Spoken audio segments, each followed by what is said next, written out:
অর্ধ শতাব্দীর বিরতি কাটিয়ে চাঁদের কক্ষপথে মানবজাতিকে আবারও ঐতিহাসিক মুহূর্তে ফিরিয়ে নিতে প্রস্তুত মার্কিন মহাকাশ গবেষণা সংস্থা নাসা। এরই মধ্যে আর্টেমিস 2 নামে মিশনের তারিখ ঘোষণা করেছে সংস্থাটি।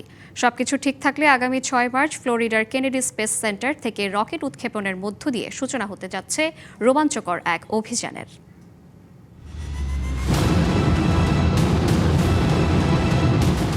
1972 সালের পর এই প্রথম চাঁদে মানুষ পাঠাতে চলেছে মার্কিন মহাকাশ গবেষণা সংস্থা নাসা।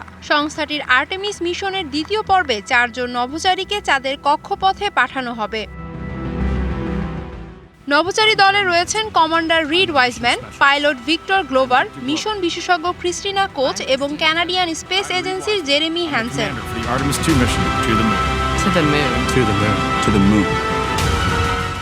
10 দিনের এই দীর্ঘ মহাকাশ যাত্রায় নভোচারীরা প্রথমে পৃথিবীকে প্রদক্ষিণ করবেন এবং এরপর চাঁদের চারপাশে ফিগার 8 আকৃতির পথে উড্ডয়ন করবেন।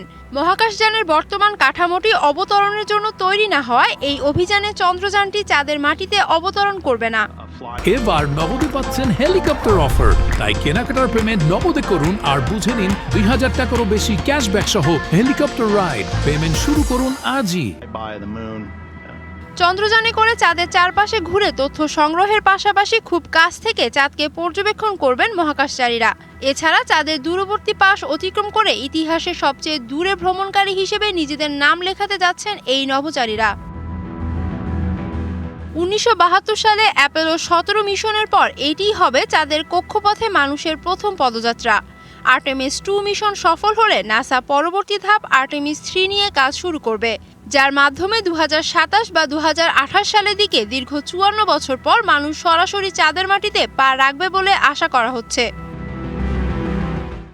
Humaira Ira, DBC news desk.